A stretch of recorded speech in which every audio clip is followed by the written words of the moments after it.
if we only use our rational minds and believe only what we see with our eyes and hear with our ears, we are going to be in massive trouble, right? With the exponential growth of technology and AI, it's becoming increasingly difficult, even impossible to detect what's real or true. And then if that weren't enough, we've got polarizing propaganda machines with algorithms literally like pumping our own biases back to ourselves in constant repeating feedback loops.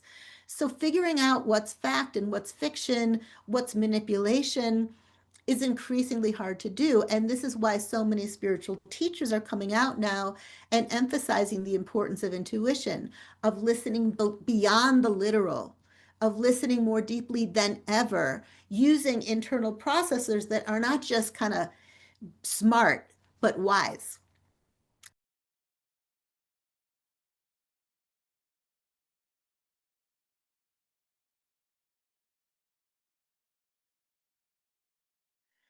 So welcome, everybody. Welcome to the sixth and last part of our Free to the Public series called Synergizing the Dream Arc of the Gene Keys. And as you know, Matthew and I have been hosting this series together with the deep intention of finding relevant and inspiring ways to weave the dream arc together with aspects of the gene keys and other just, relevant topics and themes for us humans these days. And in our last 5 conversations, we've danced around the Venus sequence and the star pearl, exploring everything from dreams and fantasies and childhood and emotional intelligence and relationships and stability, creativity, telepathy, and sacred fools. So feel free to check any or all of those explorations out if you feel curious about them and want to join in on the conversation, which is ongoing. And in the meantime, we're super excited to be unpacking together the hole that logic cannot fill. And to look at what happens when we stop feeling like we have to choose between logic and intuition, and we give ourselves permission to have our cake and eat it too. So we're going to be exploring, some of our recent percolations on the dream arc, the culture sphere from the star pearl, and whole brain thinking. And we'll ask some contemplative questions along the way. And then towards the end, I'm going to share a little bit about how my own whole-brained path has led me to decide to pour even more of myself into the Universal Love curriculum in the time to come, which for those of you who haven't heard about it, is a living experiment in synarchy and soulful learning. Very, very much whole brain, whole body, whole spirit, and wholehearted education. And it's also one that's been very blessed and supported by Richard and the whole Gene Keys team, for which I am very, very grateful. But first, we would love to hear from you. So please let us know in the comments where you're tuning in from. And this time, how about you can let us know if you're finding us through your connection to the dream arc or the Gene Keys or something else entirely, or just through pure serendipity. And no matter how you found us, we welcome all of you. So Matthew, how about you bring us together energetically through an attunement, and then after that we'll have our conversation on the theme du jour and see where it leads us. Sounds good to me, Rosie. Let's do this. Let's go whole brain. We're going whole brain. We're in whole brain, folks. Yes. Whole hog. So let's quiet the intellectual part of that one for just a few moments, shall we? My invitation would be for you to close your eyes and just drop into the inner spaces now. Our brain has probably been tackling things of the life in our day to day. For just a few moments, we'll give it permission to pause, and who knows what kind of a reset that might create for us. So just inviting you to become aware of your breath and the rhythm of your breath and the depth of your breath. Become aware of the in and the out breath. The brain sometimes thinks it's the one that has to do the breathing, but what if the breathing breathed through you? What if you allow the breath to breathe you?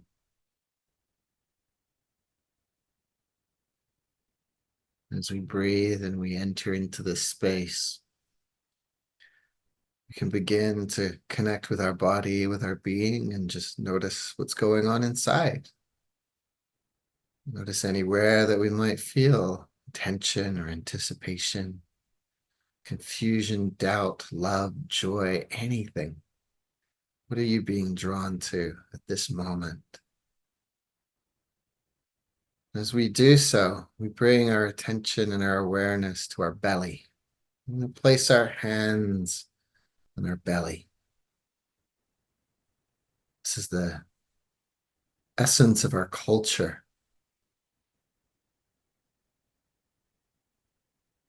This is the gut brain as well. And so used to hearing of the brain in the head.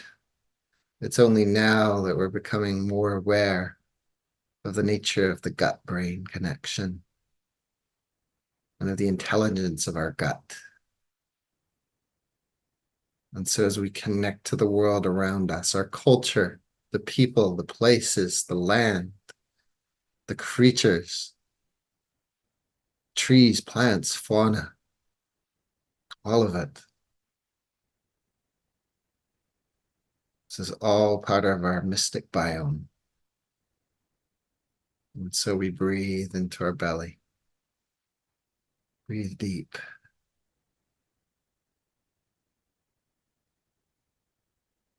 Centering ourselves. And acknowledging this connection, almost like a pillar of light between our belly and our head.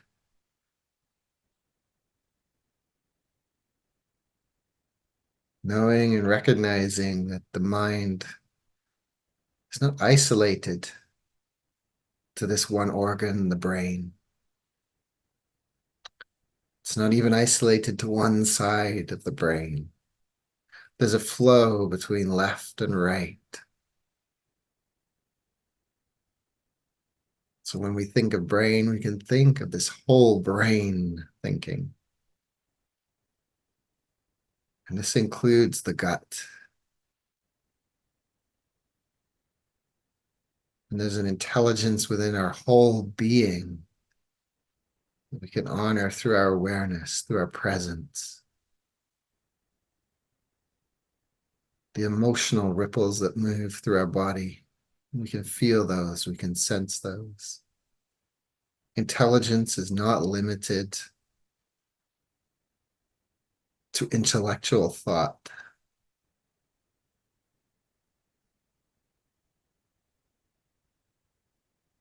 As we attune to the rhythms of the earth, the rhythms of nature, we allow ourselves to be a part of the whole and recognize that our true intelligence also includes our intuition, our heart.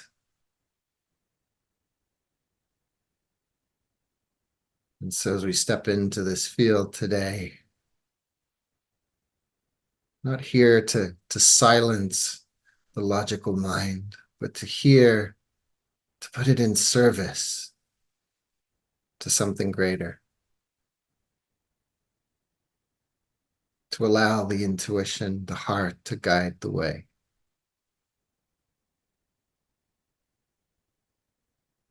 So we imagine our whole body, our whole being illuminated by light, our natural intelligence, every cell of us dancing in synergy, in synchrony.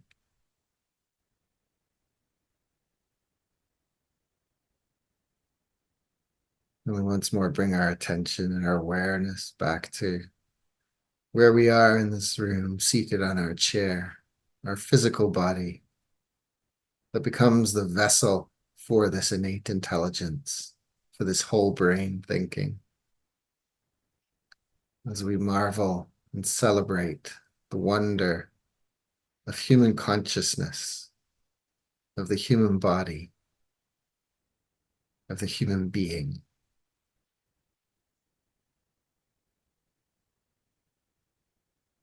Letting ourselves be breathed through once more, rooting ourselves into the earth, connected to all of life, to all of nature. Our belly softening and welcoming or culture. And then when you're ready and in your own time, you might wiggle your fingers and wiggle your toes and just return to this space together. Thank you, Rosy.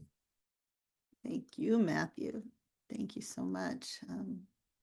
Thank you for inviting us to be breathed, and to remind us that our bellies are here for us, because we hold so much energy and emotion in those sweet bellies, and for reminding us that the whole brain includes the gut brain. And bringing in the mystic biome and the flow that connects the up and the down, the left and the right, and the heart and the intuition. And I really loved how you presence that the role of the purpose of the intellect is to serve the whole, to serve the heart, to serve the cosmic life web. So thank you so much. So how about, before I start yapping, do my usual thing, I just offer up a question to everybody who's here, whether you're watching now or in the future. And I guess the question is, if you had to guess, which part of your inner world tends to lead the way? Like your logical mind or your intuitive, more creative side? And just feel free to drop your leaning or your default or your comfort zone into the comments just so we can see them. And if you're super balanced, or you don't feel particularly strong in either direction, so that's a different kind of balance, just feel free to put that down as well, whatever feels true for you right now, knowing that we're all changing all the time. Okay. Okay, so let me just get us started on this exploration. And then, as always, I'll be bringing in Matthew so he can weave in his wisdom. And as I shared at the start of our time together, this conversation is really about weaving worlds together, which is so much what Matthew just invited us to do in that beautiful attunement. And more specifically, this is Matthew and my attempt at exploring whole brain thinking in the context of the dream arc and the culture sphere from the star pearl. So we'll see how we do. All right. So first off, while there are some people who experience like a totally balanced brain at all times, a lot of us can feel like we're living in two different worlds, like one that's intuitive, emotional, symbolic, poetic, and then another that's kind of super structured, analytical, practical, linear. Some of us feel like we only live in one of those worlds, and others feel like we can actually live in both, but only one at a time. So we're kind of like going back and forth between them. We're not actually experiencing both of them simultaneously. A lot of us have really been taught to believe that these worlds are separate, that one is better or more valuable or more practical or more admirable or more easy to make a living with than the other one, or that we kind of have to choose to prioritize one over the other. But the heart of our exploration today, and in a way, the heart of the whole dream arc, as well as the gene keys, and I guess you could say what the entire world is begging all of us to realize and honor these days, is that we don't have to pick sides, right? That instead of doing that, it's really time for us to bring our whole brain, our whole self back into the life arena and to become more like dancers or bridgers or, infinity loopers or all encompassers between and of these worlds. So let me just start with a little qualifier though, because it used to be believed that the left brain was purely logical and the right brain was purely creative, but now we know it's so much more complicated than that. And these descriptions they're reductionist generalizations, basically. Just like when we try to describe people's entire worldviews from the perspective of left and right, right? But for the sake of our conversation, we're gonna use these terms, and we'll allow these relative simplifications to act as archetypes, and just to help us understand ourselves a little better, knowing that these are vast simplifications. Okay, so for now, let's say that the left hemisphere, generally speaking of the brain, helps us with things like order and logic in language, in analysis, and the right brings intuition, emotion, imagination, and pattern recognition. The point is that neither one is better, right? We need both. And what we're often missing is that bridge, like we're talking about, that kind of integrated intelligence that allows these different aspects of us to nourish and inspire and ground each other. So, as you've probably experienced in yourself or in someone that you know, or just in the world around you, too much logic can leave us rigid and skeptical and kind of disconnected from the mystery. But too much intuition without grounding can lead to a lot of confusion and instability, lack of follow through. And in spiritual circles, it can really lead to like a flailing about in bypass land. So it's really when these two inner currents form a dynamic partnership that real clarity and creativity can flourish. And that's really what the dream arc invites us into.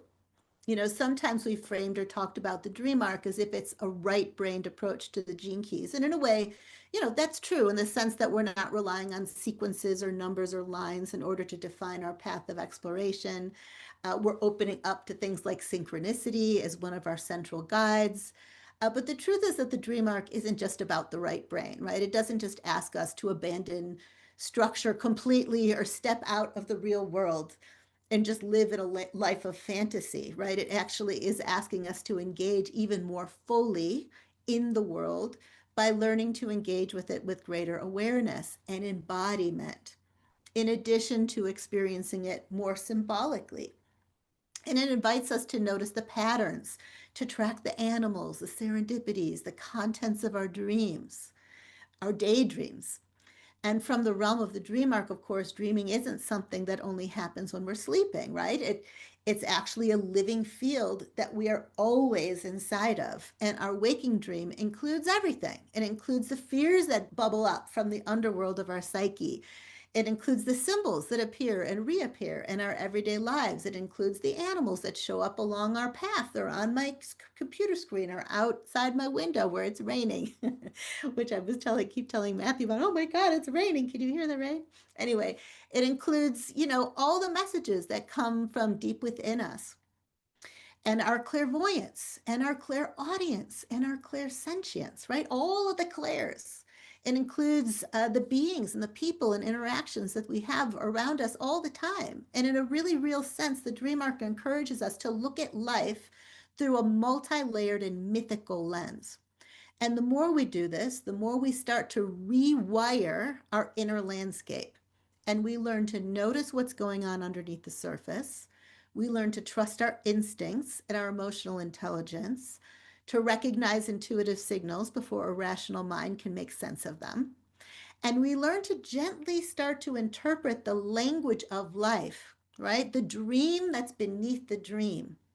And so, what I'm actually trying to say here is that this kind of living, this kind of dreaming and perceiving, when we do it with courage and self honesty and playfulness and relational integrity, doesn't pull us away from the world. It makes us more in it, even more responsive, even more attuned to the real that's beneath the real. And what could be more important these days, right? If we only use our rational minds and believe only what we see with our eyes and hear with our ears, we are going to be in massive trouble, right? With the exponential growth of technology and AI, it's becoming increasingly difficult, even impossible to detect what's real or true. And then if that weren't enough, we've got polarizing propaganda machines with algorithms literally like pumping our own biases back to ourselves in constant repeating feedback loops. So, figuring out what's fact and what's fiction, what's manipulation, is increasingly hard to do. And this is why so many spiritual teachers are coming out now and emphasizing the importance of intuition, of listening beyond the literal, of listening more deeply than ever, using internal processors that are not just kind of smart, but wise, like the intuitive heart or the wise gut that Matthew was connecting us with in the attunement, this mystic biome. So when we approach the dream arc with the level of playful seriousness that it really invites us to do, it can actually help us bridge worlds. we can become more intuitive and more discerning, more creative and more precise, more soulful and more grounded. And it's not just personal growth we experience, it's actually neurological mycelial growth. And this is what we're talking about when we explore the whole brain and whole brain living.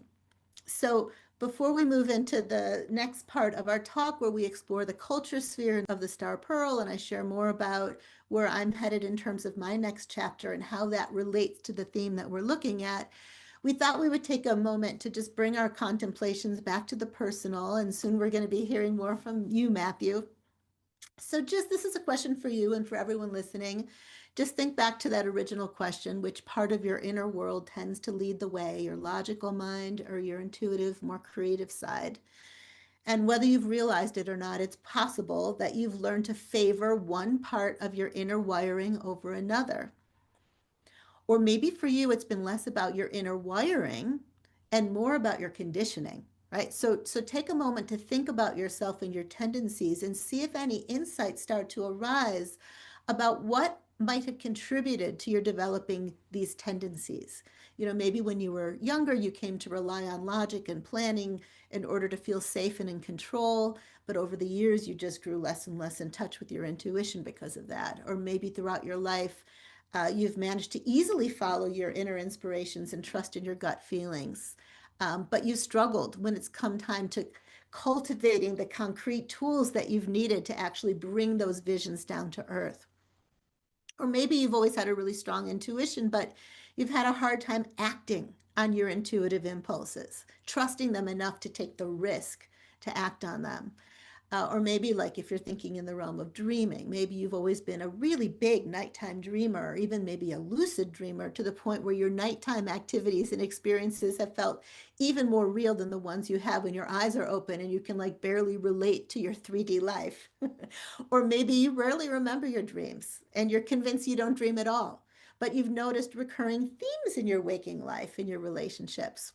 Maybe like you keep seeing the same animal, not just in dreams, but through natural encounters or on t-shirts or in movies or advertisements or buses that are just passing by. Or maybe you keep hearing the same song, or a phrase keeps popping up in books you're reading or conversations that you're having with friends. And either you've learned to really embrace these experiences as life's way of offering you clues and opportunities to bridge the intuitive with down to earth meaning, with surprisingly practical and logical implications, or you've learned to disregard them. So I'm just wetting your imaginations right now. So Matthew and anybody listening, here are a couple of questions for you. And of course, if there's something else you want to talk about, Matthew, go ahead, because I know this is a really big topic for you. You've given a lot of thought to it. So for one, I just want to hear what came up for you when I asked what part of your brain or self you've tended to favor during your life, or perhaps during different stages of your life, and what parts you might have overlooked, where you're stretching yourself now. And how much would you say that your balances or imbalances have had to do with like the organic nature of your mind, like your genetics, and how much has maybe been the result of your family or your school or cultural conditioning, like epigenetics? Mm. And I'd also be curious to know if there are any symbols or animals or dreams or patterns that just have been showing up in your life lately, just trying to get your attention, either just lately or even historically. So those are some of the things I was curious about. So I'm happy for you to take it wherever you want to go. Awesome. Thank you. Yeah, let's see if this goes right brain or left brain, shall we? Which one's gonna because yeah, they both of them working together in harmony is the ideal. And as you're talking too, I can relate to this throughout my whole life Mm, as being this kind of journey of it. And especially in my younger years, I grew up in a family where I like to joke there's more PhDs than people. My grandfather was a university professor. My dad was a professor. One of my aunts had like multiple degrees, and it was just like the intellect was highly valued. People wouldn't probably be surprised to see that the 60-second gene key, which moves from intellect to precision to impeccability, is my core wound in the gene keys. So it's like this is the one that I've had to kind of face and meet with in my life, and can still find myself in that looking to bridge those worlds in ways like my love of science and my love of spirituality. It's not making the other wrong, and it's not making the other the better way. And because in my early days, it definitely was the intellect reigned supreme. And I went to school and I studied my engineering. I studied aerospace engineering at university, and that's a lot of logical stuff. And there isn't a lot of room for intuitive kind of thinking things through. And it was just something that happened over time. And I used to fall asleep during in lectures because my teachers were so dry. And to me, that's an aspect of this overly intellectual, lacking kind of sort of that sense of creativity, is there's no life in what is being said, and there's no evocation in it. And some of my favorite teachers at university, school rather, actually, was my maths professor, who was just so passionate about maths. And so he carried that enthusiasm with him. And of course, that sparked it in me, and it sparked it in others.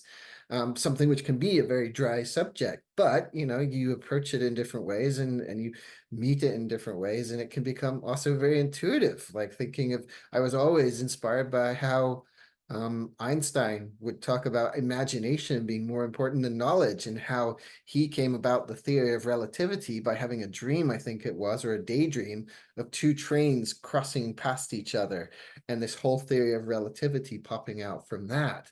And so many of these great insights in science, which is seen as science, as intellectual reasoning, have come through by accident, or through some intuitive hunch, or through something, some other way.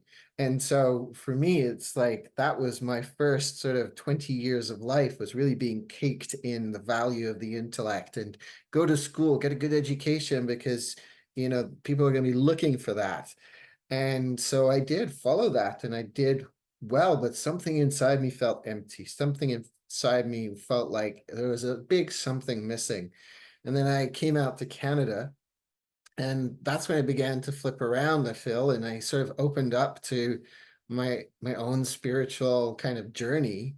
And rather than me following the doctrines of the world that I was growing up in, it was me sort of experimenting on my own. And I went very much into the intuitive side, to the point where I started looking down on the intellect as this negative thing, this thing that I had to get rid of. And so it took me years beyond that. It was actually when I first came to the Gene Keys, and I saw this 60-second Gene Key and this shadow of intellect, where it was like, oh, okay, yeah, I could see that as shadow, but I could also see where I was like making it wrong. And the whole piece about this work is we're not making these wrong. These are um, parts of the journey. It's this whole approach that we talk about in the Gene Keys of transcend and include, right? So it's like the logic is not to be thrown away.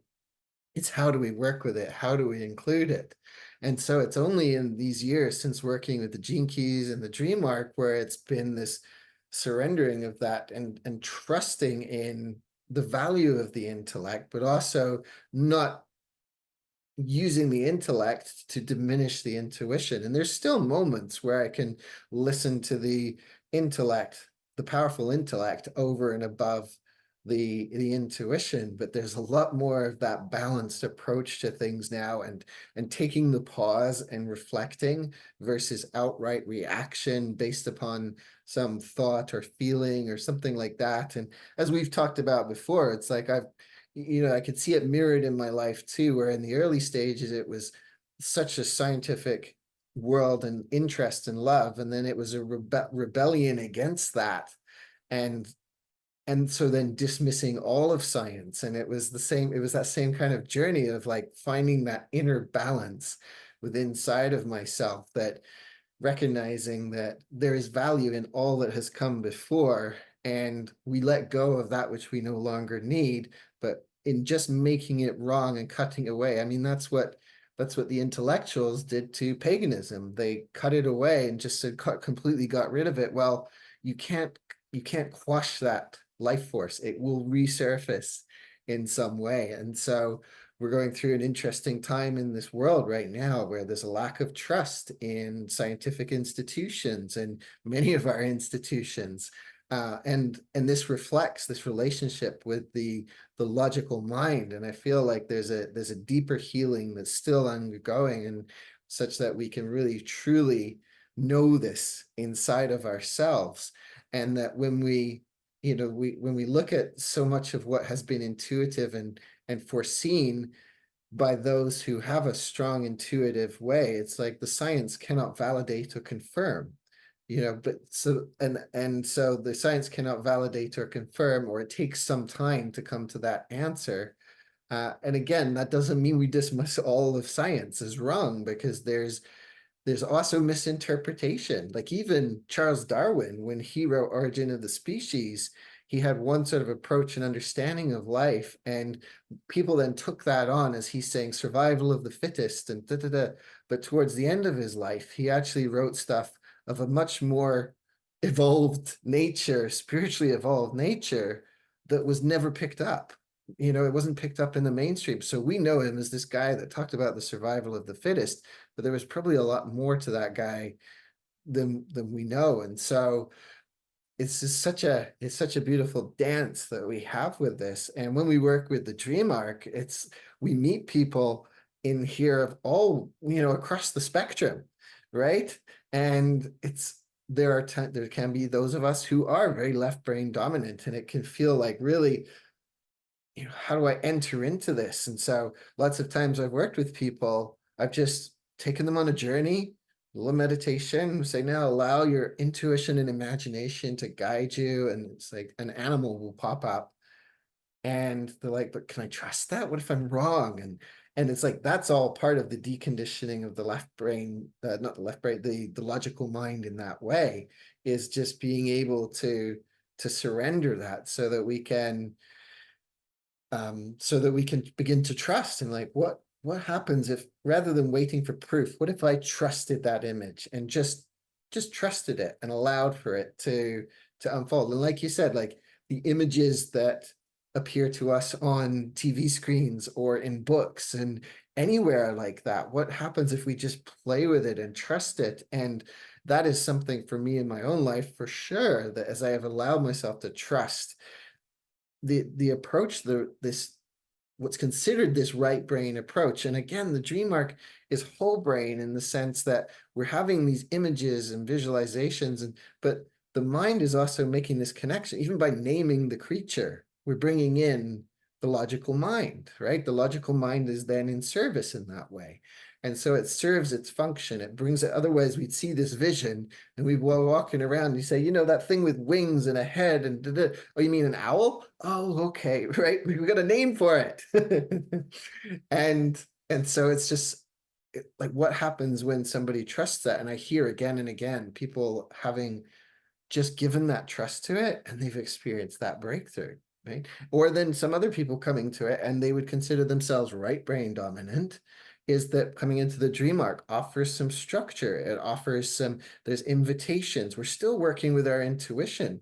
We're still working with that sense of the sort of the creative and the intuitive mind, and it might just bring in a bit more left brain that way. We hear of people who are seasoned artists who love the dream arc, and they come into the dream arc and it's opening up their art to a deeper layer than they'd experienced before. So it really does encourage kind of a whole brain approach to the world. And I mean, when I first came at it and when I first committed to working with you, and we did the first Dream Arc Initiation retreat together in 2023, it was a case of really letting go for a period of time of some of the structures that I've been so connected to in the gene keys.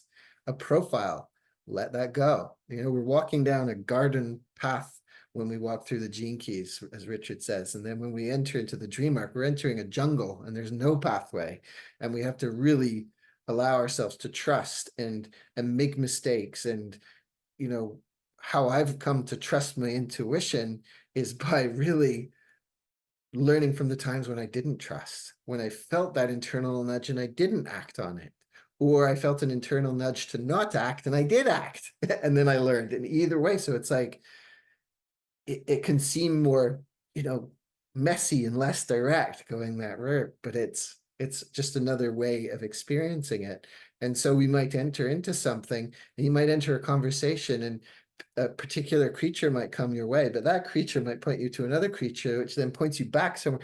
And it's like, it's just magic witnessing it unfold and how it's exactly what I need. But I have to let go of that need for it to be ordered a particular way and to have a particular outcome in mind, because it can be a very roundabout way. And so just I can see that whole journey thread that weave throughout my life. I can see it in those who have been working. If you've been working with systems a lot, then the dream arc invites you to surrender and let go and trust in, and give trust to the world around you to be your guide, such that a deer showing up on your doorstep can be just as insightful as sitting down and examining every detail of your gene keys profile or human design profile. And so, yeah, that balance of it, and also that coming from it, because it's like, was this Francis Bacon? I can't remember who it was that said, the logical mind is a great servant but a poor master, right? And so we are not throwing away this part of our consciousness that we have been here gifted with to work with, to learn from, to grow through. And we're finding that way to, how do we serve through this logical mind. And the gene keys itself is a great example of that, and the dream arc as well. So I think that's how I can relate to what you shared, and that's what's kind of alive for me in the field right now. But just that, and we haven't even talked about the gut connection yet, and that's a well, we're entering into the culture sphere, so we can talk a little bit about it there. Yes, I'm gonna let you talk about it. Um, well, that was wonderful as always. I just love hearing from you and about your background and about your family. What did you say? You had more PhDs than Another people? PhDs and people, yeah, yeah, So yeah. good. It's just so fascinating to hear also like how your love of science and spirituality has woven itself together over the years and how it relates to your core wound and the shadow of the intellect. Mm-hmm. And also like how very dry or seemingly dry subjects can become really intuitive and juicy when there's passion applied to it, right? Mm-hmm. An embrace of mistake making and an openness to surprise. I really think about that too. Like, and I invite other people also to think about when you were a kid and in school, what subjects did you love and how much did it actually have to do with the subject and how much of it had to do with the teacher and the way that the teacher approached the subject. And my guess is that the teachers who were more whole-brained in their entire personality and approach were much more able to infuse love and passion in us around content. That's what I'm thinking when I was listening to you about my own experience growing up. But it And just I also, reminds me, yeah. I was just going to say, it just reminded me, I was just looking into the world of Arthur Conan Doyle, who brought Sherlock Holmes to the world. And I was curious as to what was his inspiration behind Sherlock Holmes. And it was a professor at his university who just had this amazing mind for just thinking things through and reasoning. And so he married that with some other aspects and created this timeless classic hero, Sherlock Holmes. And just, when I think of that with some of the teachers that we've had, and you Mhm. see that people can find that in Rosy, they can find that in Richard Rudd, they can find that throughout, this In world. Matthew. Maybe. Oh my God. That's really interesting about Sherlock Holmes. I didn't know that. Yeah, it was just followed on nicely with what you were sharing there. Yeah, that's so But the interesting. teachers, think of the teachers that have influenced us most, and which way did they influence us? Because I think I learned in a way, not that I didn't have to be scared of my intellect through that Yes. teacher, you know, Yeah. like it wasn't this thing I needed to fear. Yeah, I mean that was something else that I really loved that you were sharing about how the journey can sometimes require a swinging of the pendulum Mhm. and a deconditioning process and a learning not to cut off and split off something that maybe was overly prioritized for a while. Since we turn like a gift into a shadow temporarily until we can reintegrate it as a gift, and just how important it is to trust in those parts of us that we have not been encouraged to trust, and to trust in life itself until we find this balance, and not a static balance, not like we're not moving anywhere, we're exactly equal on both sides, but like a dynamic balance, Yeah. and I really also want to acknowledge you for just kind of showing us a way to fill the hole through a process of transcending and including. Mm. Yeah. Oh, and the other thing you said that I really appreciated was like how we need a certain level of emotional maturity to balance the brain, Mhm. both personally and as a collective. That really struck me. Mm. Um, All right, so I'll keep talking. We're gonna move into the next part of our conversation. You'll get to talk about the culture, and we're gonna be bringing in one of the six spheres that make up the points of the star pearl, which many of you probably know by now is a beautiful Gene Keys transmission and recently released program that's been rolling out since the beginning of 2025. And last time Matthew and I were together during our talk about the telepathy tapes, we focused on the relating sphere and how we relate to ourselves and each other in our relationships. And this time we're going to be looking at the culture sphere, which we've talked about, which in a sense is all about how we relate to, and maybe even more importantly, how we belong to the greater whole, right? So, in our conversation today, you can say we're moving from what it means to honor, nourish, and cultivate a whole brain to what it means to operate as an essential part of a whole group or a whole family or community, or what it means to be part of a whole humanity, a whole planet, a whole cosmos. So, the culture sphere is really here to shed light on the archetypal role that you're here to play in the human community, not just through your actions or your skills or your objective contributions, but through the frequency that you carry. So, for example, when we operate from a shadow frequency, which is essentially, means we're coming from a place of fear, which is actually very understandable given all that's happening in the world right now and the amount of trauma that a lot of us carry from the past and present. We often feel disconnected or isolated or mistrusting or insecure or unsure of what role that we're meant to play. Or maybe we have a sense that we know what role we're meant to play, but we don't think that we've got what it takes to play it, right? Or or maybe we don't even know if there's any person or group or project or organization or community in the whole entire world that we could trust enough to join and play a role inside of, with our open, full heart.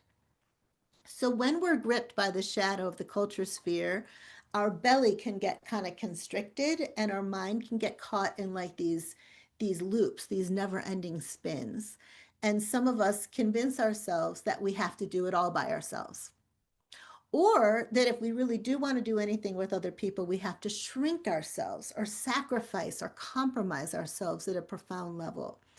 But when we soften into the constriction, which is what the Gene Keys is all about, instead of like bracing ourselves against it, or when we just kind of allow the fear to exist, instead of pretending it isn't there or pushing it away or overriding it or going into freeze, flee, or flight mode, usually just naturally something occurs and healing happens.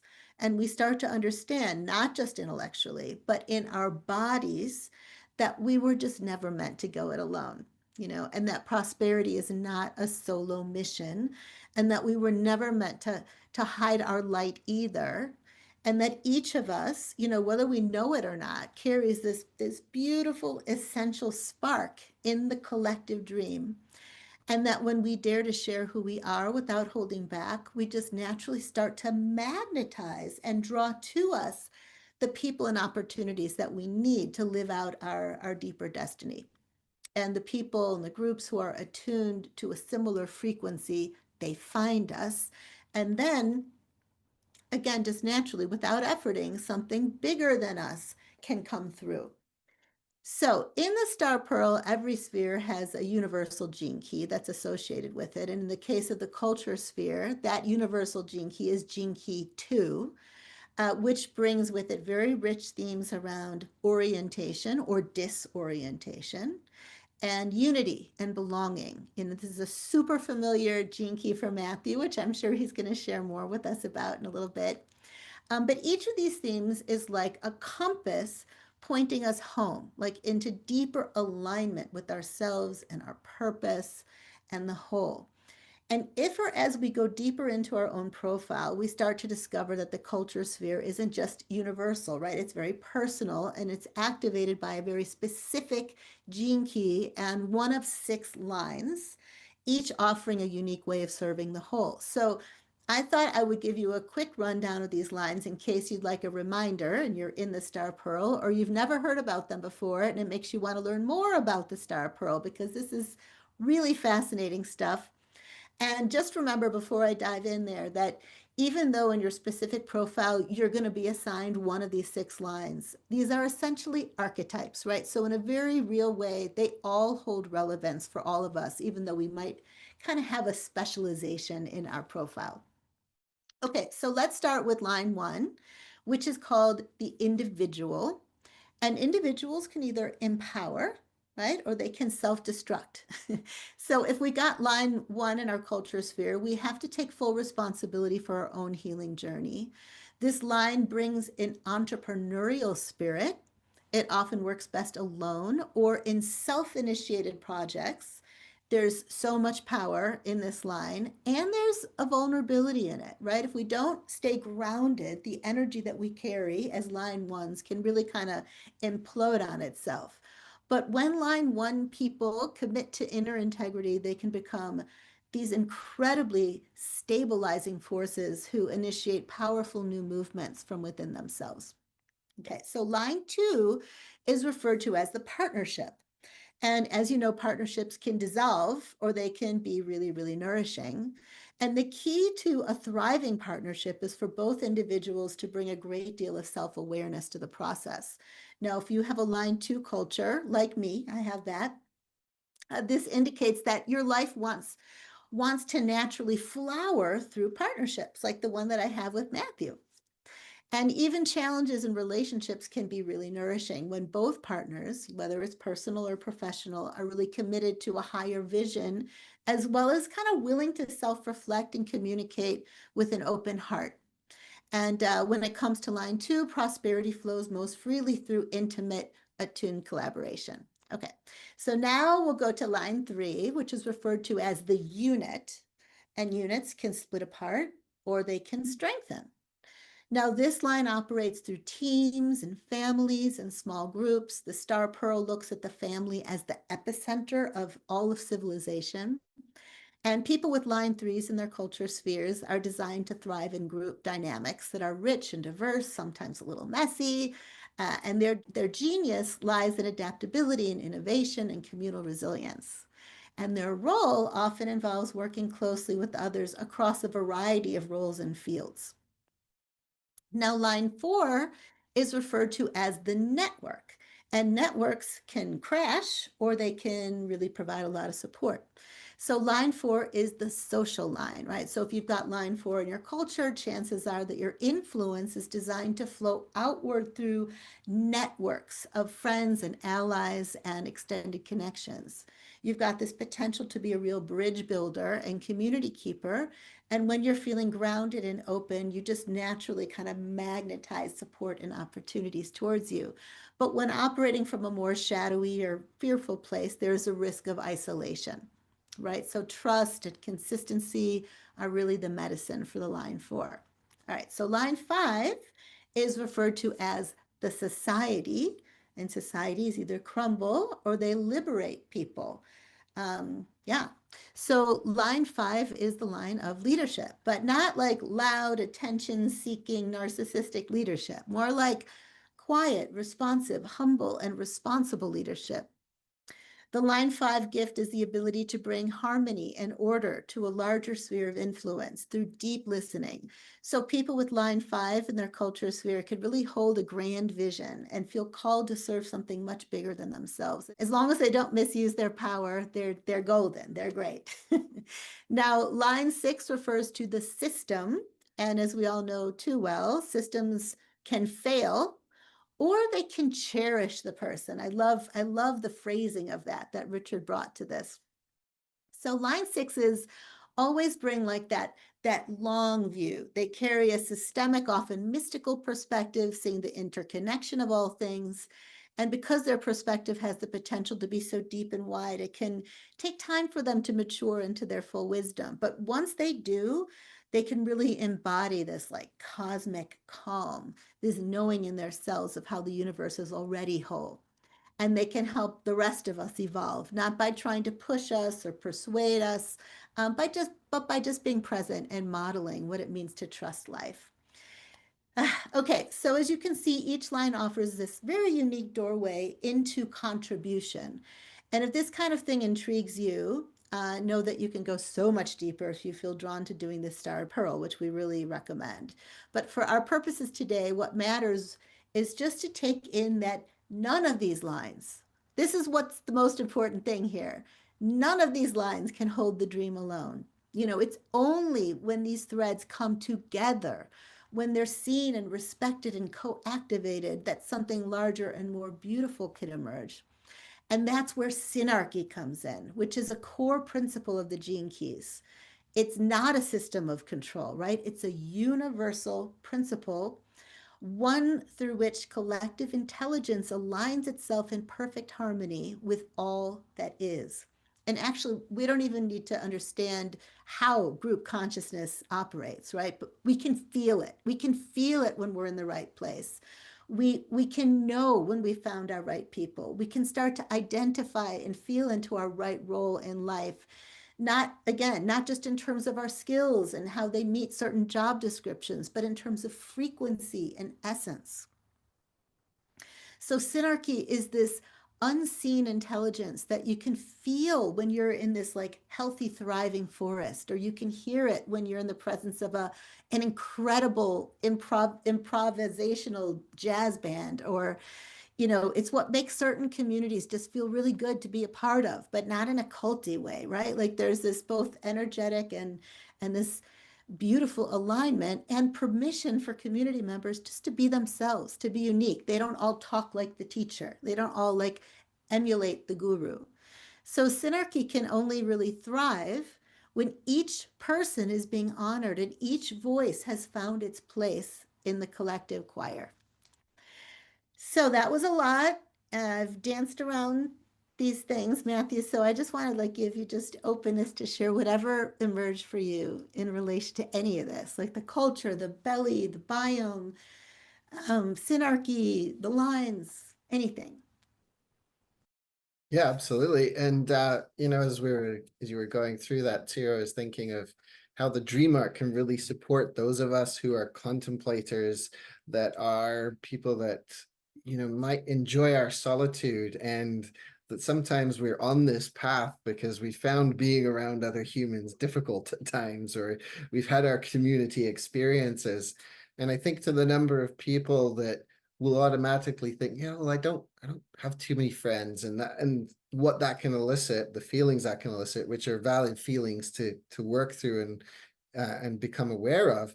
And at the same time, when we start to include the creatures and the plants inside of our culture as part of that mystic biome, it becomes something that's really opening. And I think of the bee was one of the first ones that came and visited Richard when the dream arc came through. He was talking about the Venus sequence, the pathway of love, and the bee was one of the ones that came forward. We have the bee in its hive, each bee playing a part in service to the queen. And in the dream arc, the bee is a fear key, and it's related to the fear of losing our individuality. And when you spoke of that, like everybody coming together, we are, you know, people talk about the hive mind as this negative entity that we must avoid. And we can see this balance. I mean, we can see the different poles of individualism versus things like what looks like communism in the world, right? Where it's like the group mind taking over, versus this other approach, which is like put the individual first. And it's like, no, it's not one or the other, it's both. and that our culture is us expressing our individuality, as you were saying, and not being afraid of losing ourselves in the whole. And how that starts, you know, our first culture is really, it's like our family. That's the first culture we're part of. And so from and then partnerships, like me and my wife coming together, has, over the years, we've journeyed and we've experienced the challenges in relating, and those very same challenges in relating there can show up in the wider world as well. So as we're healing them in that, then we're able to reach out and extend that further afield. And so I love the dream arc for this, because sometimes it can offer that trigger of like, yeah, I'm not alone. I'm only isolated when I cut myself off from the whole.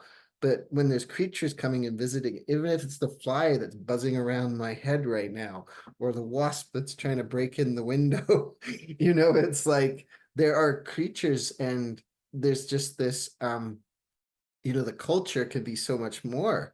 And that isolation piece, I think that's, I've got the 12 line for. So the 12 can be like that feeling of separate from our culture, feeling of separate from others. And then the line 4 can isolate and cut itself off unless it's opening up. And so it's all about, for me, in my own culture journey, it is about opening my heart and connecting with others, and transcending the fears of rejection, and transcending the ideas of being less than or inferior to others, or not feeling like I have anything to contribute to the culture.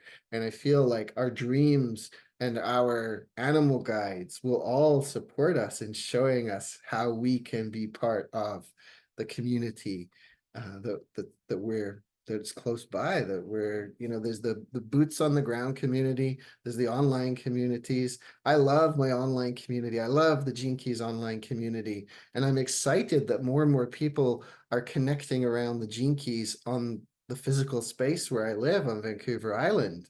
And at the same time, I live on a road here. I'm quite engaged in the community, and I was gonna say everybody knows my name, but they don't. They know my dog's name. They don't. I don't know if they know my name, but I talk to them anyway, and it's like very friendly. But everyone says hi, Gracie, and you know, it's like none of them are walking this path as far as I know. They've got their own practices and ways, I'm sure. I met one guy who was a former pagan, and in Wiccan rather. And so it was really interesting connecting with him, seeing him outside and having conversations.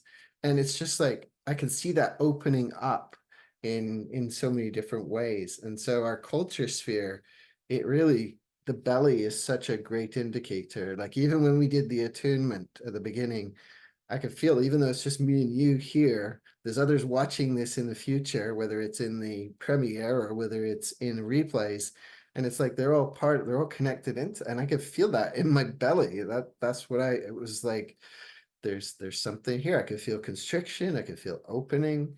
It includes it all. And so yeah, I think that's what's popping up for me around culture right now. And then, you know, we've talked about this gut intelligence as well, and the number of neurons that there are with inside, from a scientific perspective, with inside of there.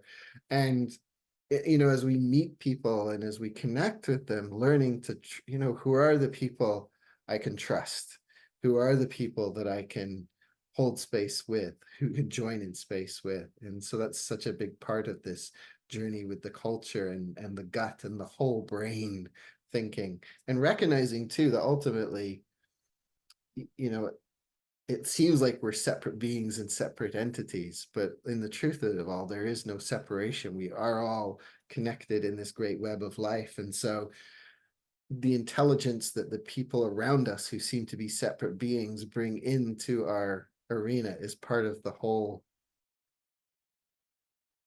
buffet. It's like, what's the word? Buffet. Buffet is the perfect word. Yeah. Were you Yeah. gonna say I, more? I think that's No? all it's wants to pour forward That's right now. what's coming through right now. Yeah. Well, thank you. Thank you for reminding us that dream arc enthusiasts might actually tend to trust animals in nature more than human animals.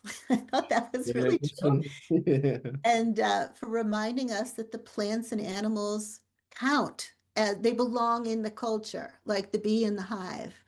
And I really love how we're speaking to this need to blend together our individual needs, like how important it is to honor our individuality, while also joining the hive and look at those places where we get afraid that we're going to lose ourselves if we connect with another.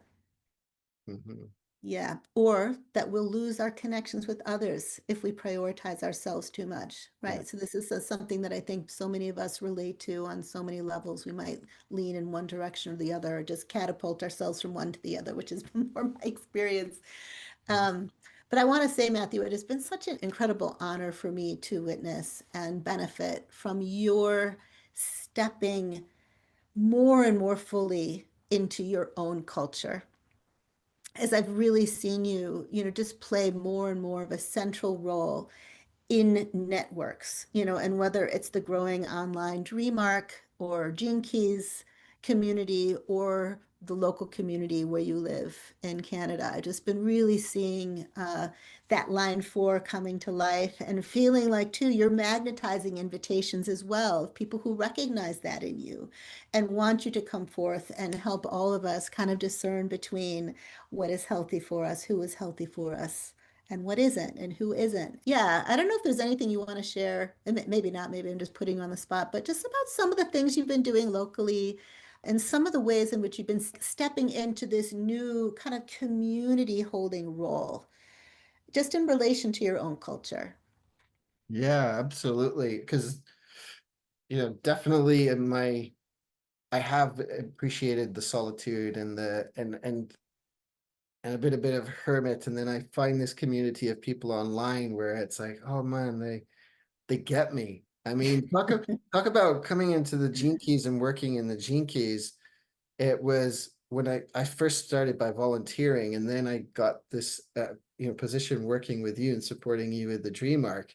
And at no point ever did anybody ask me for a resume, No. right? Nobody asked me what my whole backlog of everything was and where I'd learned things, and really appreciated that people feel me.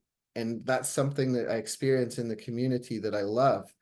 And so in recent months, especially, it's been recognizing, even as I'm working through the Star Pearl, I'm working through an action triangle called the Temple of Trust. And it Mm. came about in an interesting way. I was talking with my wife one day, and she had just put on an event here locally, and it filled up in one evening. And it blew her mind, it blew my mind. And I said, what are you doing with them? She says, I don't know yet. Right.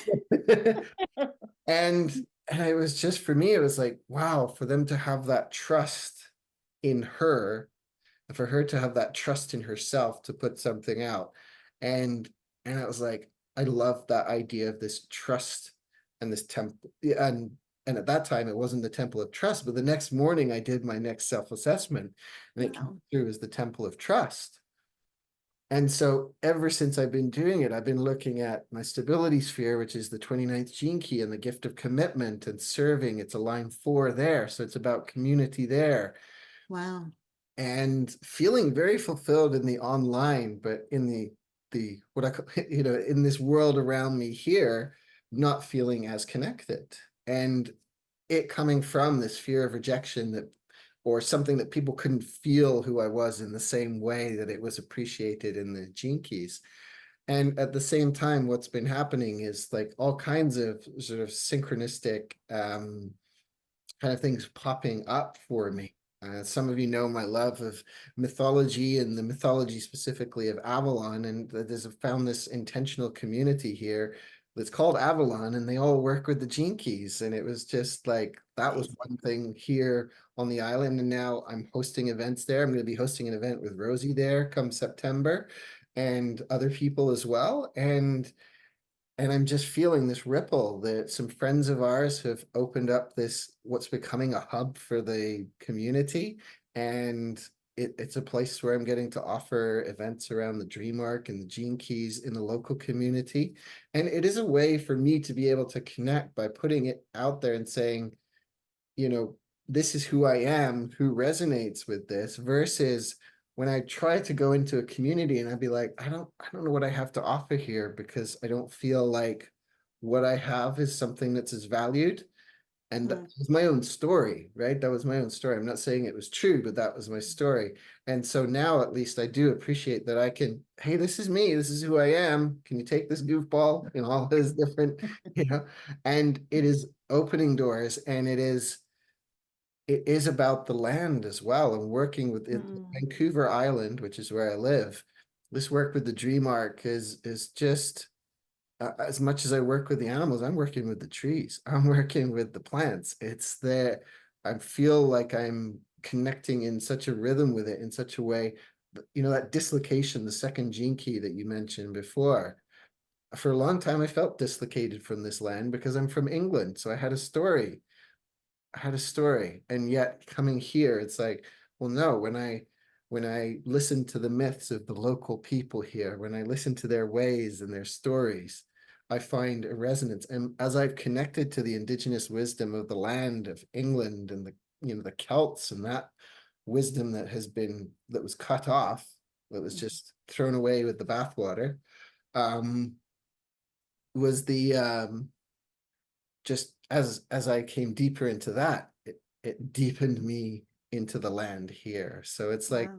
piece about connecting to our heritage is so, I feel, very important, because there are many of us who are walking this in this world, and we're seeing these beautiful wisdom traditions, and when we can reconnect to our own indigenous wisdom, it only adds to our experience and understanding of those other cultures. So we don't have to appropriate or colonize anything, Mm, if it's at the level of the mind, that we can really just we can recognize who we are as indigenous beings connected to the mm, earth. And so that has felt like a big calling from my culture in mm, recent months to really root here. And I'm just really being surprised. A town of 3,000 people where I live. And just the other day, I spent the day at one of these intentional spaces, and it was just a beautiful experience talking to people there and sharing the wisdom of the gene keys and just seeing people lighting up. And so it's like my feet are tending the earth mm. now, whereas before it's always been my fingers on the keyboard. So yeah, I'm not sure if that's what you're looking for, but that's Oh, it's uh, wonderful. So I really, really appreciate your sharing that, Matthew. Absolutely. I got such a strong image too when you were talking about how your own, like going deep into your own roots, actually allowed you to connect in a much deeper way to the roots of the land where you are now. And it reminded me of what you were talking about originally, that in the end, we are all connected, right? We are all part of this one web of life, and it's kind of a mycelial thing, right? If we go deep enough, then all of the indigenous um, bodies of wisdom are interconnected beneath yeah, the surface in the yeah, core. And so there's the multiplicity of one, there's the beauty of the diversity, and there's also the interconnectivity and the unity of that culture, gene key number two, the unity, yeah. So thank you for that.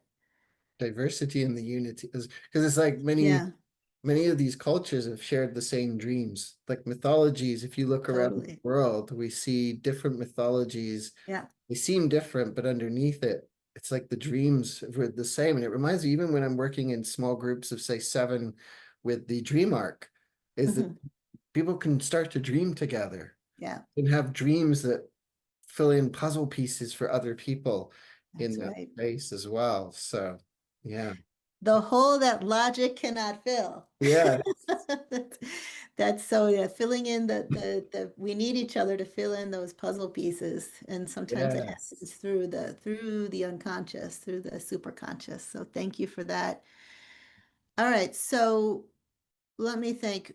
Before we close, and we're going to have some questions to offer people, I wanted to just share something more personal that for me is really connected to synarchy and to why we're together today to explore the phenomenon and blessing of wholeness in all of its forms, as well as the whole that cannot be filled with logic.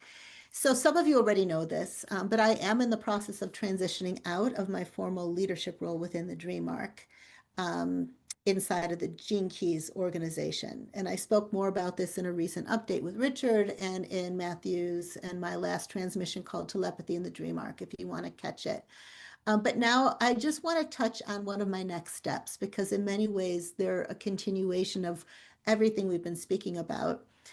And that is that I'm devoting myself even more fully to this project called Universal Love Curriculum.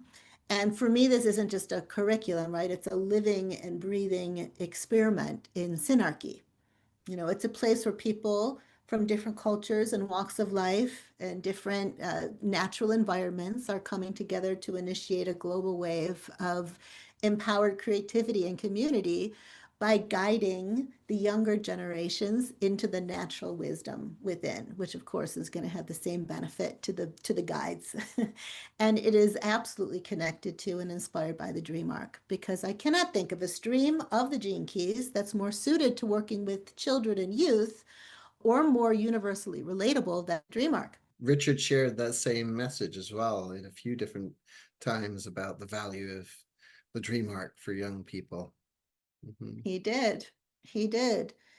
Bless Richard. I mean, he's playing a big role in this curriculum. And it's also a very profound invitation to reimagine what learning can be, and to remember something that Richard wrote in the Freedom Prophecy, right? That in order to change the direction of a civilization, you just have to change the education of the children in that civilization. Yeah, it's one of my favorite quotes. But seriously, I just want to say a little bit more about the world those of us who are midwiving the curriculum envision, where education becomes like this sanctuary that celebrates wholeness, right? Where it's not just the mind that's being nurtured, or just one part of the mind that's being nurtured, but the heart and the body and the spirit of all the learners and all the schools and the families and communities that are being touched by it. And our vision is really to co-create so much more than just like some like package that you give to a school, right? It's more like a movement or an ever expanding impact network of inspired wisdom carriers and educators and facilitators and parents and elders and youth across the globe who are reimagining what it means both to learn and to lead, and to really have an embodied experience of being a unique and essential part of the whole, of the web of life. So within our growing network, we imagine that each community is going to become this unique reflection of this shared wisdom and will be empowered to adapt the curriculum in ways that honor their land and their animals and their culture and their indigenous practices and their unique creative expression, as well as their community specific gifts and needs. And, like Chris and me and Rose, we were just envisioning the other day, like we were thinking, okay, in 10 years, what do we want to see? We want to see a world where every child and every inner child knows their worth, and feels held by a global village of care and has the courage to participate in the co-creations of a loving world, where more and more of us humans get at a visceral level that we are all unique, we are all whole, we all belong, and nobody is expendable. So right now, I'm working with, like I said, a small and evolving but deeply devoted team, which includes Matthew and Rose and Chris and Samson Turanawe and my sister, my wonderful sister, who's worked very hard on the curriculum itself. But for several years, we've been collaborating with an amazing group of educators and wisdom keepers in Uganda, as well as a growing network of wisdom carriers and people all over the world. More and more are coming now. As I'm taking this leap, I'm just feeling like I'm feeling that magnet at work. And these people are just staying connected and looking forward to becoming more engaged in the project in the months and years to come, as we become increasingly ready to receive people. And I also want to say that while those of us at the heart of the project are holding the vision of synarchy, we have way too much life experience and humility to expect a perfect manifestation of that. But we're listening. And we're weaving. And even while we're navigating shadows of hierarchy and control and fear and deeply conditioned beliefs around scarcity, we keep returning to our core values of creativity and simplicity and kinship and stewardship, and reminding ourselves that synarchy isn't about avoiding conflict, right? It's about choosing to open our ears and hearts to ourselves, to each other, and to the emergent between us again and again and again. And I could go on, but I will not. Mostly, I just want to say that if anything I've shared today about the curriculum resonates with you and you'd like to stay in the loop about how it's all unfolding or to eventually becoming engaged, like a member of our Wisdom Carriers Network, either as a team member or an educator, facilitator, creative spirit, cheerleader, um, I would love to invite you to connect with us. And maybe, Matthew, we can make sure we have a link for people in the description section. And for those of you who are wondering what this means for me in the dream arc, just know that I am not saying goodbye to the dream arc or to the dream arc and Gene Keys communities. I'm just finding this new way through which I can bring this amazing transmission to life with people who share my particular passion for reaching and empowering the next generations. And I'm just weaving existing golden threads into new forms. And yes, it's true that my role within the Gene Keys will be changing, and my ability to reach out and connect with you through transmissions like this one will not be the same. This is the last one, like I said at the beginning in this series. And so it will have a different feel and pace, though I'm sure uh, you will still see me now and then because Matthew will invite me as a guest. We both agreed on that. And I will come back totally to celebrate the publishing and launch of the Dream Arc Oracle box set whenever that's meant to happen. So this won't be the last you see of me, but for now, as this is my last official transmission with Matthew in this current form, as the official head of the Dream Arc within the Gene Keys Company, I just really want to thank you all for being a part of my life's greatest dream and for playing your brilliant, unique part in co-creating a world where wholeness within us and between us isn't just remembered, but lived, embodied, and celebrated. And, Matthew, I could not love and respect you more. You are just a gift in my life that will keep on giving. And I just wish you just all the best as you continue to grow into your networking, blossoming, beautiful, loving, mythical, loving, dream arc embodied self.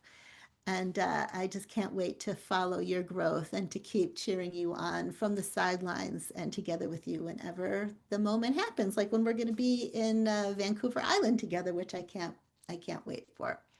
Yeah. So, yeah, so, I have some contemplative questions to offer everybody, whether they take it into their lives or into the upcoming Dream Pod call. But I wanted to just open the space for you, Matthew, if there's anything you want to share from Yeah. your heart. Yeah. Yeah. Obviously a big thank you. This has been a fun series, but beyond that, it's just been really great working with you in this capacity. And, when I originally came on to work with Rosy, it was not to be, in the spotlight with her in this way. It was to play a much more sort of behind the scenes kind of role, but Rosy saw some things and invited me for it, and I'm just eternally grateful for it. And so, and I know the community too is eternally grateful for you. We love you. You are coming back. You will definitely be invited back many times. We'll be coordinating that Dream Arc Oracle at some point, so that Oracle deck will come out at some point for everybody. Like we said, it's yeah, the design is ready. It's just other forces in the universe, and we trust the timing of it. And I think the community is trusting the timing of that too. So yeah, no, big thank you to you. Love you so much. And we're going to go on new adventures, different adventures, as well as the Dream Arc adventures. And I think just before you do the questions Yeah. for everybody, that we've got the Trickster's Gazelle newsletter out right now. If you want a little bit of trickster medicine, there's an oracle in there. You can have fun with that. There's some wisdom from Richard. There's an invitation from Rosy, which I think is a great little activity. I encourage you to go in there and do that in the Gazelle newsletter. As always, we'll have our monthly Clubhouse calls. We will continue with Dream Pod calls once per month. If you're somebody who's in the Dream Arc course, if you own the Dream Arc course, you can join our community calls once per month. And my new co-host is going to be Amy Wharton. And so Oh, her dolphin magic to the dream Oh, calls. And that's fantastic. This is the first time learning about I this. know. That's fantastic. Oh, you guys are in for a treat. Yes, and many know Amy already through the gene keys, but she brings, yes, it's a real animal creature magic to her. Right now, she's actually up in Alaska paddling around with whales and all kinds of stuff. So she brings a lot of whale, dolphin, and cetacean magic into the space. So yeah, she will be my co-host moving forward. And then we'll have lots of other guests from the guides community as we continue to offer different transmissions. It won't be the same because Rosy won't be there, but we'll do our best to continue to bring the magic of the dream arc forward in the ways that it's inspired to. And Richard will make appearances. He might make more often appearances now. We'll see. But either way, he has a love and a passion for this dream arc as well. I had a great conversation with him the other day, and he was just sharing some of his dream arc experiences and little, love of the natural world. So he's very much in it, even if he's not quite as visible with everybody. So just wanting everybody to know that. And I think that's it. Thank you. Wonderful. I love it. In the end, the dream arc was always meant to be a village. It Mhm, was always meant to shine a light on more than one or two people, right?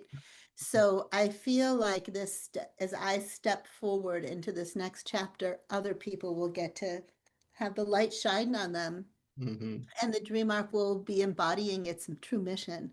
mhm. So I'm really happy to hear about Amy. I'm so happy to hear Richard's coming back on the scene, and there will be so many more people who will be sharing their brilliance together with you, Matthew. Mhm. The dream arc is in very good hands, multiple hands, Multiple hands. Yeah, multiple hands. yeah.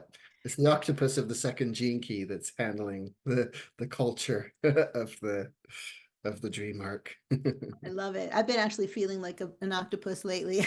Because I'm like dealing with so many things simultaneously. So I really Absolutely. relate to that. Yeah, Um, I can and relate. also I was thinking when you were talking about the Oracle box set, I'm like, oh, maybe it's waiting for its just right profile. Like it needs the perfect birthday for the Yeah, box set, and that's what it's waiting for. So I can't wait to see what the yeah. hologenetic profile for the Oracle box set's It'll gonna be. it'll be pretty. Everything we've ever released has had some kind of beautiful alignment time wise. So Exactly. we'll see what Exactly. it is. Yeah. Okay, so here are our questions for all of you. First one, how do intuition and logic, flow and structure, creativity and practicality show up in your life? Which ones have you tended to lean on the most? And why might that be? And are there any shifts that you're feeling called to make that could bring more balance or wholeness into your life? And you might want to ask yourself, like, what kind of support might help you do that?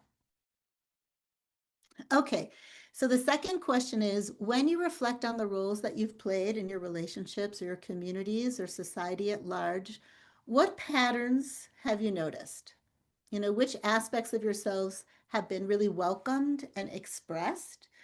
And which parts of you might be longing for more airtime, more permission, or more space to breathe?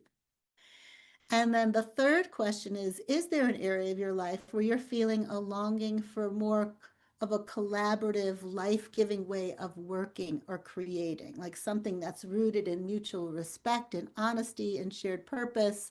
And like what Matthew said, where your frequency is recognized and wanted.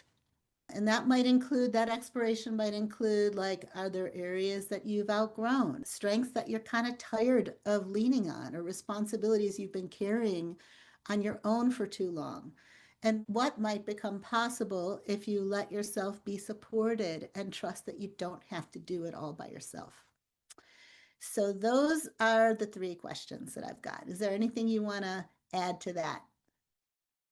No, other than, yeah, there were awesome questions and take them in. And, a transmission like this that we've gone through today, there's a lot in it. So Yeah. you might have watched this in chapters and that's okay. And taking these questions into your life can just really, allow the mystery of it to unravel because Mhm.